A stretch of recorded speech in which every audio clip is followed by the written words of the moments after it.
So hi guys, it's Tamara coming back at you with another video. I want to talk to you a little bit about divorce and some of the complications that can find themselves or find their way, I should say, in the lives of children and families.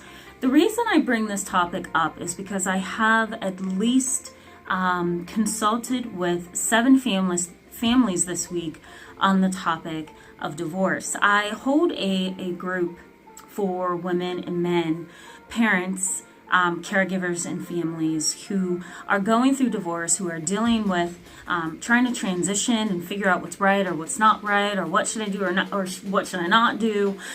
So I'm dealing with that a lot, and so I figured that maybe I would spend a little bit of time talking about it over the next week or so. As you know, I've been doing 2 videos a week, one on Monday, one on Friday, and we've been talking about a variety of subjects up until May 1st, which is the publication date of my book, which I'm going to post over here for you to see. It is a book specifically written for parents and teachers on teen suicide. It has a little bit of a twist to it and a little bit of specialization, as I come from more of a trauma perspective with that book. But let's go ahead and jump right in and talk about 4 misconceptions that families typically struggle with when it comes to divorce. So the first misconception is, when I divorce, my kids are going to be happier. I must say that there are some families where kids are going to be a whole lot happier because mom and dad have separated. That tension is out of the house.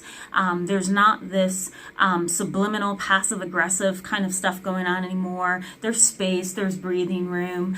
So there are some families where kids are going to fare a whole lot better when mom and dad divorce. However, there are also kids who are going to suffer a great deal during this time. A lot of kids suffer with increased anxiety as a result of not understanding that this is a must, that in order for mom and dad to raise you appropriately, we have to separate. It's not healthy.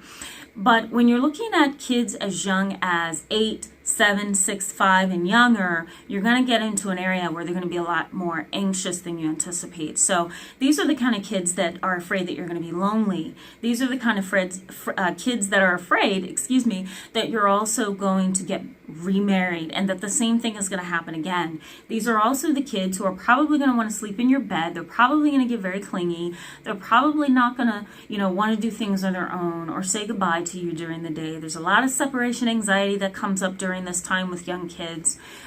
So you want to be mindful of that. So that's one misconception, that kids are going to fare better just because mom and dad are divorced. And unfortunately, that's not always the case. The second misconception is that you can date while you're still going through your divorce. I highly discourage this, and there's reasons for that. Here's one.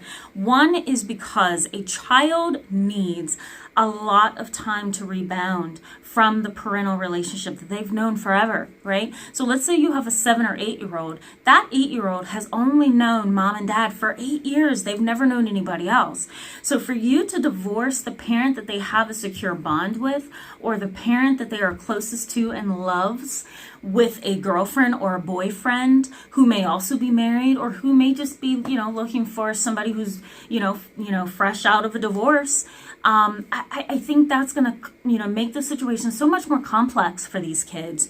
And it's going to make it a lot harder for them to cope and, to deal with the emotional and psychological pressure that they're going to feel because of it. So I highly discourage dating during a divorce. The other thing also, and a lot of people fail to realize this, is that whatever you do during your divorce can come back to bite you in a court of law. So let's say that you and your spouse are going through a divorce. Whatever you do outside of that divorce, don't be surprised if your ex uses that information in a court of law to get leverage when it comes to alimony, to get leverage when it comes to some other financial gain, right?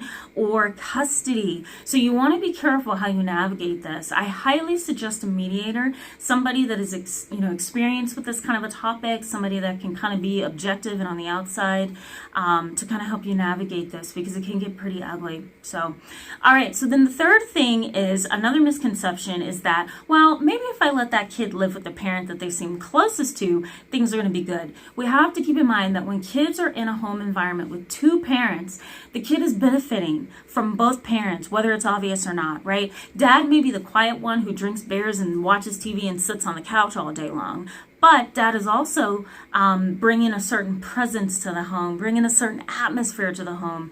Dad is also, his voice is heard throughout the home every now and then, right? So dad brings a certain energy. Mom, although mom may be the more involved one, or she might be the one that's doing everything, dad still has a presence, and most kids understand that presence. So we have to keep in mind that letting a child live with the parent they seem closest to may not work when a divorce is happening, because they're going to miss that other parent more than likely, okay? And then also, I think we're on number 4, right? So the 4th misconception is that kids will get over it over time. We have to keep in mind that while kids are resilient, they bounce back, they rebound, they're Hey guys, so sorry, my camera cut off there, but I did want to go ahead and end this just so we'll have some closure.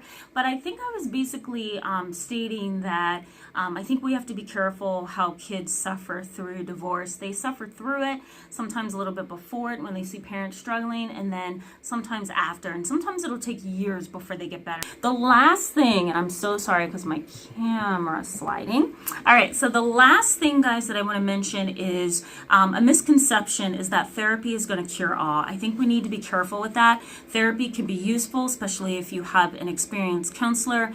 If you don't have an experienced counselor, you're probably not going to get the results that you want right away. But some kids just aren't ready for therapy right after a divorce, so you want to be careful with that. You want to make sure that they're open to talking, that they actually like their therapist and trust their therapist, and that they're open to the process, because therapy after a divorce, can take a very long time.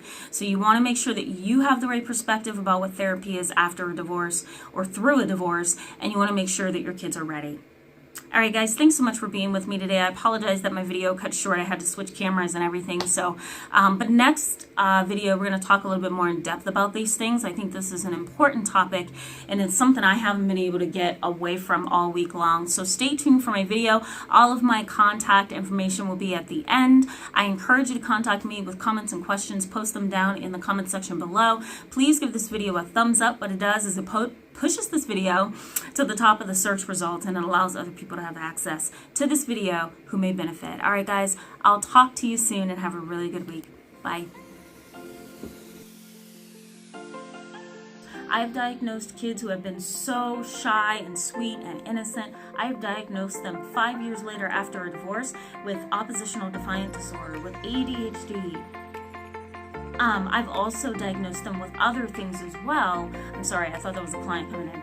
I've also diagnosed them with other things as well, like conduct disorder or pyromania, fire-setting behaviors, just because of a divorce. A divorce led this child to feel very uneasy and very inadequate. So, we have to be careful with how we introduce it, how we cope through it, and then also we have to keep our eye on our children, because they can go down the drain after the divorce.